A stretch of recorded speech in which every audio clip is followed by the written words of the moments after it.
It's the Locked On Podcast Network, your team every day. These are the final seconds. The lead in the fourth. Can they hold on to it? That do or die time. And everything rides on one shot. But it isn't going to be that easy. And it's a one-point game. This is down to the wire. They're going to try the three-pointer tonight. One shot to take you to the top. One winner. This is clutch basketball. That's the NBA playoffs. That's game. You are Locked On Titans, your daily Tennessee Titans podcast, part of the Locked On Podcast Network, your team every day. Welcome to the Locked On Titans podcast. I am your host, Tyler Rowland. Titans fans, this Thursday edition of the Locked On Titans podcast is presented by RockAuto.com. Amazing selection, reliably low prices. Go to RockAuto.com today and tell them that Locked On sent you. But we have 2 days left in the week. Today's Thursday show, tomorrow's Friday show. And what I want to do is I want to dive into a little bit of a 2-day exercise where we take a look at the Tennessee Titans starting lineup on offense and defense as we currently sit. Now, of course, the needed disclaimer is the roster is far from finished. We're in the middle of the second wave of free agency. The draft is in a month, and of course, you always have that summertime free agency period as well, where veterans get cut, get let go, so names move at that time as well. So no need for worry, no need for panic, but I do want to at least chart out where the Titans sit right now so we know where they need to go. So we are going to talk about the offensive side of the ball on today's show. But before we dive into that exercise, I want to open up with a few headlines. One of them I didn't really want to touch on, but I'll quickly touch on it to explain why I am no longer going to be talking about this particular player. And then there was a second kind of periphery story a lot of you guys sent me, wanted me to comment on it. It has to do with the salary cap, and I will quickly touch on that as well. But we are going to dive into all of the Tennessee Titans starters as they sit right now on today's Locked On Titans podcast. Let's get it!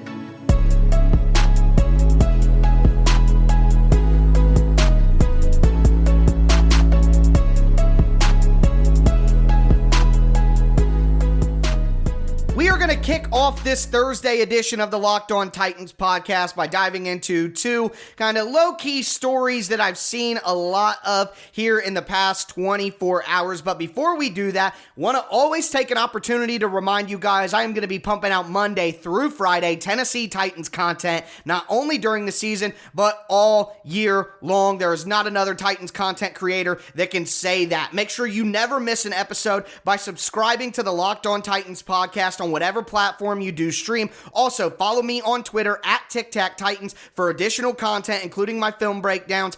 And check out the new Facebook page at Locked On Titans Pod. But let's dive right into these stories. And number one is a story and a news story that was broken by John Glennon from Broadway Sports. But Glennon hasn't gotten the proper credit that he deserves for breaking that story in multiple media outlets, including Pro Football Talk, including ESPN even. And that is incredibly disappointing. Make sure that you source material, guys. It's just despicable that these high-end outlets cannot credit the person who came out with the scoop. It's endlessly frustrating as a person who believes in ethics and morals in journalism, but I'll get off the soapbox for a minute to talk about the story itself. And John Glennon put out the news that prior to being traded from the Titans to the Miami Dolphins, last year's first-round pick, Isaiah Wilson, was actually arrested at gunpoint with illicit items in his car after going on a high-speed chase with police officers where he reached speeds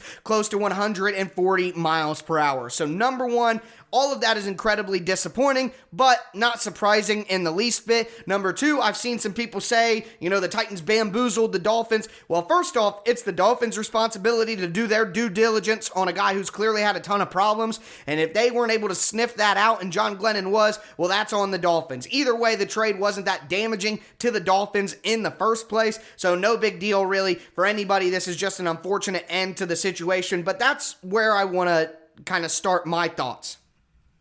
This is the end of that situation. I think any further conversation about Isaiah Wilson at this point is in bad faith. We know the guy is never probably going to play in the NFL ever again. We know his career is over. His career is at least at the minimum over in Tennessee. And I understand that this story, because it happened while he was still on the Titans before the trade, the timing of it maybe makes it seem important. But to me, I just don't care anymore about what happens with Isaiah Wilson. I just don't care. If he would have stayed with the Dolphins, got his career on straight, and was able to be an impactful player, yeah, I would have cared and we would have talked about that. But at this point, the guy is not an NFL player. So anything that happens going forward with Isaiah Wilson, don't expect me to spend a lot of time talking about it, if any at all, because at this point, it's no different than talking about my neighbor down the street who's an idiot. You know, like it doesn't matter anymore, and I don't want to spend any more time piling on the guy. I've said what I had to say. I think everyone has taken their opportunity to say what they have to say. And from this point forward, I'm just absolving him from my consciousness. I just don't care whatsoever in any way. So I wanted to at least let you guys know my thoughts on that story, as it was kind of the biggest news story of the day. But also, a lot of you guys have been sending me the NFL Players Association cap breakdown on the NFL Players Association website. It has the Titans with $28 million in cap room, and that led some people to speculate, you know, what the Titans cap situation truly is. A lot of us who cover the team have been saying they're right around $12 to $14 million before getting some details of some recent signings. That would obviously spit in the face of our projections, but the reality here is, you go look at the NFLPA website. I theorized maybe Ryan Tannehill did restructure his contract to give the Titans an extra, $13 to $20 million in salary cap space, and that just hasn't been announced yet, but the Players Association does know about it, because obviously they're the Players Association, but that doesn't seem to be the case. My initial theory is the website is just not updated.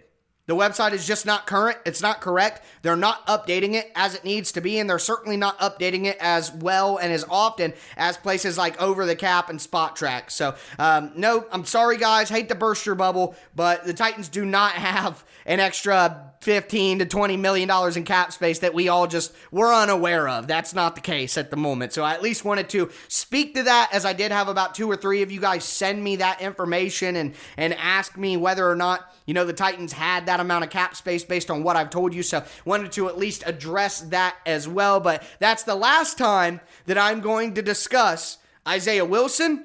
And, well, probably, of course. And then probably the last time that I'll ever discuss the salary cap information on the NFL Players Association website. So, wanted to hit those first. But now, we are going to dive into the offensive side of the football and go over what the Titans starting lineup looks at this moment in time. Before we dive into all of that, though, do want to tell you about one of our sponsors, and that is RockAuto.com, the title sponsor of the show. RockAuto.com is a family business that's been serving auto parts customers online for over 20 years. Their online catalog is unique. It's remarkably easy to navigate. You can quickly see all the parts available for your vehicle and choose the brands, specifications, and the prices that you prefer. Speaking of those prices, one thing I didn't know is that chain auto parts stores can give you different prices whether you're a do-it-yourselfer or a professional mechanic. And I think that's absolutely outrageous. You're never going to have that issue at RockAuto.com, where the prices are the same for everyone and always reliably low. So go to rockauto.com right now, see all the parts available for your car or truck, and write "Locked On" in the "How did you hear about us" box right underneath your shipping information, so they know that I sent you. Amazing selection, reliably low prices, all the parts your car will ever need. rockauto.com. It's also Built Bar Madness still, and the tournament continues to push forward. And this week, or today's matchup, is going to be part of the enticing 8. So we made it through the first round. We made it through the sweetest 16. We are now on to the enticing 8, trying to pick the winner for the flavorful 4 that will ultimately lead us to the championship. So Built Bar Madness in full swing, and today's matchup is the Mint Brownie against the Coconut Puff. And hear me out on this. I'm just not a big mint guy. So although the Mint Brownie is a very popular bar, to me, the Coconut Puff is running away with that one. Now, I'm still hurt and still disappointed that the Peanut Butter Bar lost to Coconut Puff in the sweetest 16. But nonetheless, The peanut butter bar is out. That means for me, the coconut puff is definitely levels above the mint brownie. Just, I'm over anything that has to do with mint. The only time I really like mint is if it's fresh mint in a cocktail. So, like a Moscow Mule or something like that. In my protein bar, I'm out. Give me that coconut puff. It's a delicious bar with a good texture. If you guys want to check out the Built Bar Madness and even vote, make sure you go to BuiltBar.com or on Twitter @bar_built to place your vote in the Built Bar Madness.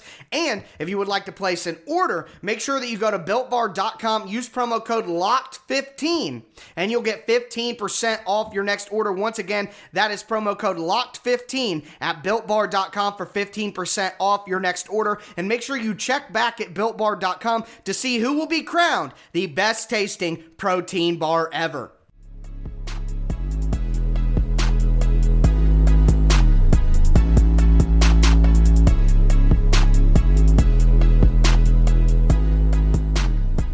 We are going to dive into the offensive starting lineup for the Tennessee Titans on today's show as things currently sit, with the disclaimer, of course, that we know the roster is far from finished, but figure we would take a moment to kind of establish where the Titans are and what their needs are right now, with a couple more weeks of free agency ahead of us, and then, of course, the NFL draft a month away. But before we dive into that, I want to remind you guys about the Locked On Today podcast. Get more of the sports news that you need in less time with the Locked On Today podcast. Follow the Locked On Today podcast on the radio.com app or wherever you get podcasts. You can get all your sports news in under 20 minutes. Hosted by the great Peter Bukowski from the Locked On Packers podcast. You get all the latest news in every major sport with the help of our local experts as well. Make sure you follow the Locked On Today podcast wherever you get podcasts. But the first position that we are going to discuss is the most controversial of them all.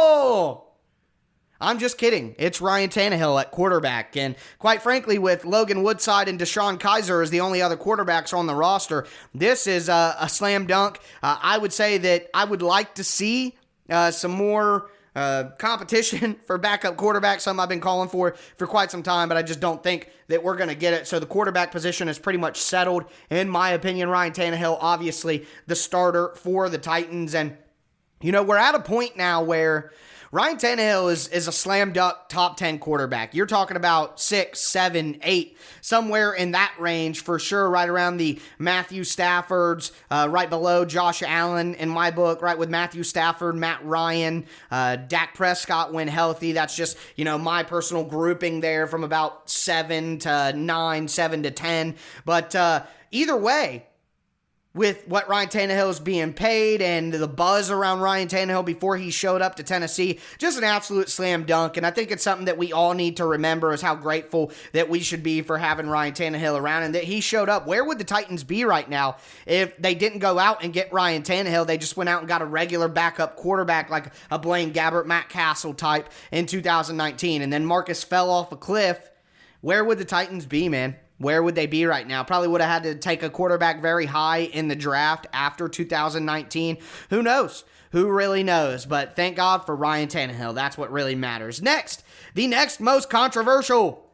Just kidding, of course, again. But at running back, Derrick Henry, I wonder if the Titans are going to look to provide him an extension of any kind. He's going into the last year of guaranteed money in his contract. So, the reality here is Derrick Henry could be a free agent again next year if the Titans, for some reason, were to cut him and try to restructure or anything like that. Who knows what the future holds? But right now, at least right now, Derrick Henry slated as a starting running back for the Tennessee Titans. And again, like Ryan Tannehill, thank God for Derrick Henry becoming the best running back in the NFL. If you're like me, you remember those first couple of years. It did not look great for Derrick Henry, and certainly didn't look like he would be a guy rushing for 2,000 yards and being the best running back in the league. So quite a surprise for the Titans there based on the first couple of years, but thank the heavens. Thank the heavens that it happened. Ryan Tannehill and Derrick Henry, and having those guys along with the next guy that we're going to talk about, well, second next guy that we're going to talk about makes me feel a lot more comfortable about the Titans offense despite a lot of people being panicked. I do want to mention fullback Kari Blossengame will return to the Titans. Like having Kari. Again, I just like the chess piece that he is. Helps you play the numbers game. You can kind of determine how the defense is trying to play the run and then use that fullback as a weapon to win the advantage and gain an advantage depending on the numbers at either side of the ball. Remember, having a fullback in the dot, in I formation, right behind the quarterback, well, he can go to the left, he can go to the right. So now you can kind of play that numbers game, as I mentioned, having that fullback, a guy who you can trust to do those things and can kind of catch the ball out of the backfield. But the next player that we are going to talk about is who really quells my concern when at least we look at the Titans wide receiver position, and that is Arthur Juan Brown, AJ Brown, who at this point may be the best wide receiver in Tennessee Titans history. I mean, give the guy just his rookie contract, and I think it'll be hard to argue at this moment in time. But of course, we have A.J. Brown as that number one starting receiver. And then right now, opposite of him is going to be Josh Reynolds, the newly signed free agent who, as we talked with Sosa at the end of yesterday's show, is a guy who was just buried behind a very talented trio of wide receivers in Los Angeles and who put up 600 yards and 50 catches last year when he finally got an opportunity to be a starter. Now he won't be wide receiver number 3, he'll be wide receiver number 2 for the Titans. And of course, there's a ceiling, there's a roof on his talent. Not saying that he can produce Corey Davis-like numbers, but if he was wide receiver 3 in Los Angeles and put up 52 catches and 600 yards, I would imagine maybe an extra 10 to 12 catches, an extra 200 some yards is not completely out of the window, which is close enough to Corey Davis's production for the amount of money that Josh Reynolds is going to get. That is basically exactly what I've been asking for the entire offseason. Now, a slot wide receiver could be considered a starter in the Titans offense, although I think it's more likely and more realistic to say it's a 2 tight end offense and talk about the 2 starters at tight end. But we will do that next. I will mention Cam Batson is the starting slot receiver at this moment in time, and obviously I think that's where the Titans need to make the biggest improvement, and I would say that improvement will either come as a veteran wide receiver in free agency, like a Golden Tate, for example, or in the draft, like a Rashad Bateman, Kadarius Toney, Terrence Mitchell, something like that. You could even think of like an Amari Rodgers, Dwayne Eskridge. There are a lot of good wide receivers that will be available for the Titans, but I think maybe doubling down could be a smart option as well. But that's going to do it for part 1 of our offensive starters. We are going to talk about the tight ends and the offensive line in our next segment. Before we dive into that, though, do want to tell you guys about betonline.ag. BetOnline is the fastest and easiest way to place all of your wagers on any of the sports action. Football might be over, but there's NBA. College basketball is in the middle of March Madness. The NHL is in full swing. BetOnline also has award shows, TV shows, and reality TV. Real-time updated odds and props on pretty much anything that you can imagine. Head to their website, betonline.ag today, or use your mobile device to sign up for free and use promo code LOCKEDON to get a 50% welcome bonus on your first deposit. Once again, use promo code LOCKEDON at betonline.ag. BetOnline, your online sportsbook experts.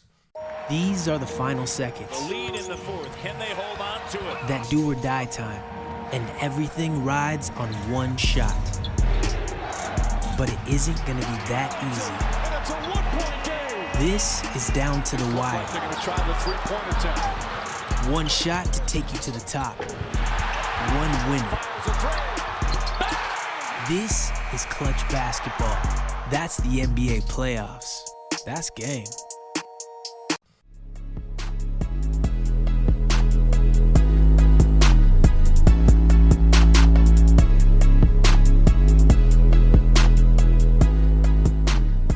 We are going to dive into the next half of the Titans offensive starters, but before we do that, do want to remind you guys about the draft-related lineup from the Locked On Podcast Network. 2 excellent pods available for your listening pleasure. Number 1, we have the Draft Dudes podcast, Trevor Sikkema and Benjamin Solak going to be breaking down all the positional rankings, talking about all the prospects. They have great insight for you. Also, make sure that you follow the Locked On NFL Draft podcast, where they're breaking down pro days, breaking down different mock drafts that come up, team-centric mock drafts, talking about team needs as well. So 2 excellent podcasts for you, the Draft Dudes podcast and Locked On NFL Draft. Make sure to check those out on the radio.com app or wherever you get your podcast. We are going to start with the tight end position, and this is one that has a lot of people pretty worried, but for me, I've been saying all along that I expected Jonnu Smith to walk in free agency, because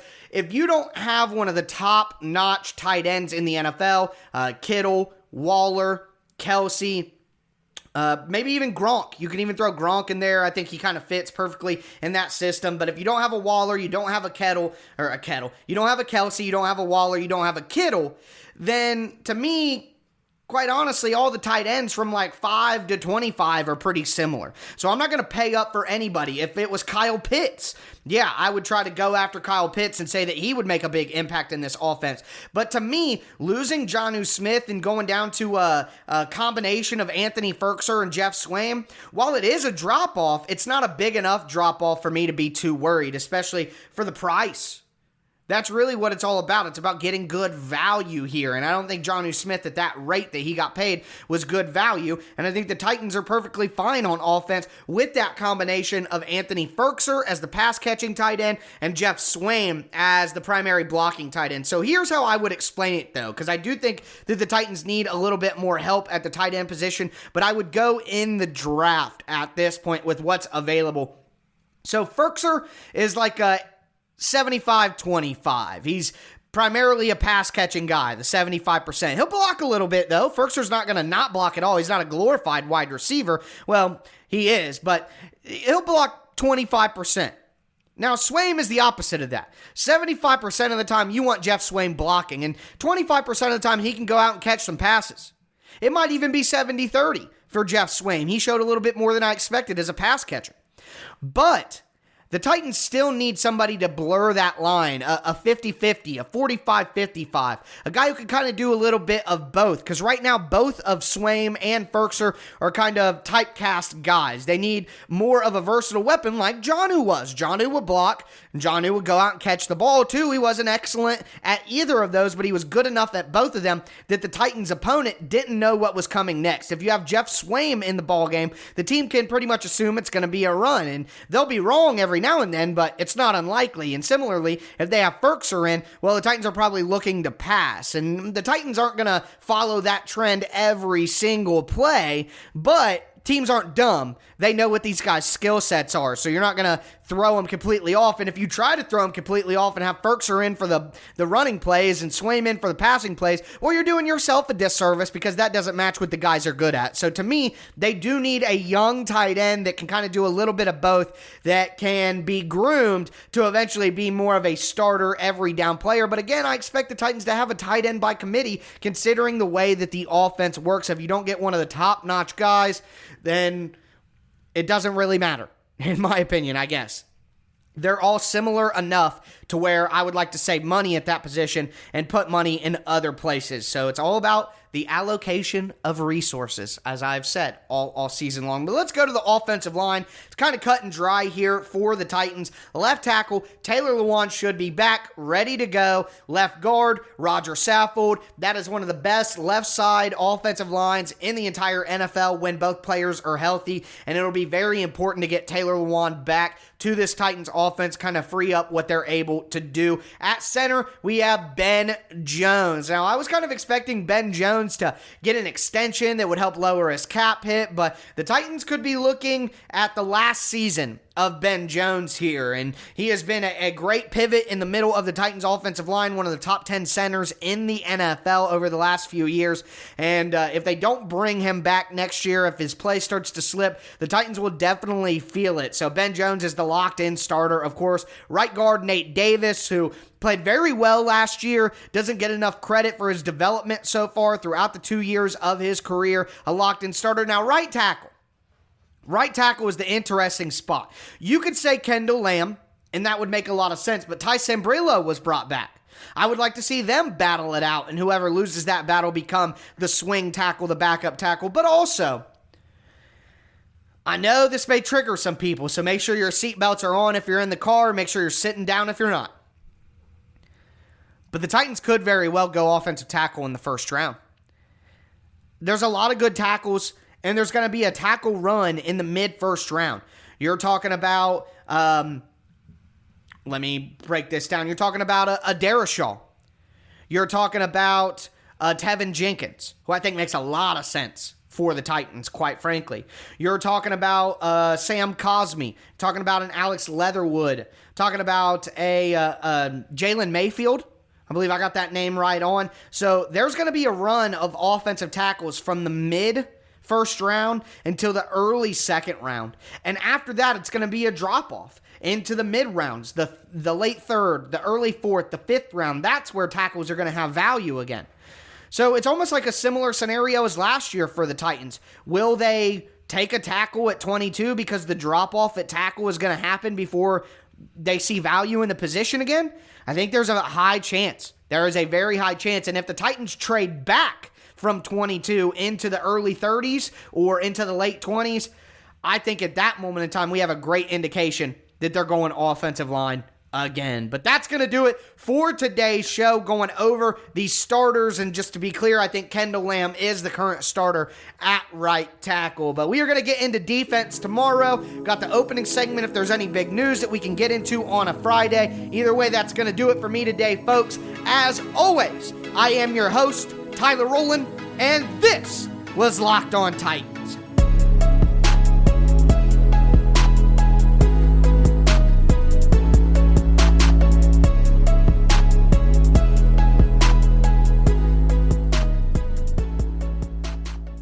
Giannis doesn't let Milwaukee go gently into that good night. Here's what our local experts are locked on today.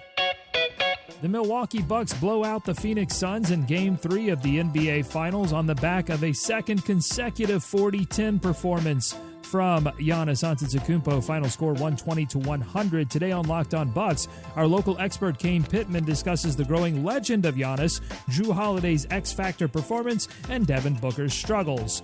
A lot of baseball to pay attention to. The MLB draft began on Sunday.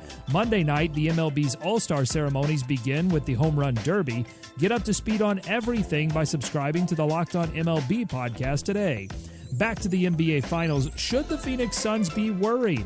The answer is on the Locked On Today podcast. All the sports news you need in under 20 minutes. Follow Locked On Today, wherever you get podcasts. Local experts on the biggest stories. It's the Locked On Podcast Network, your team every day.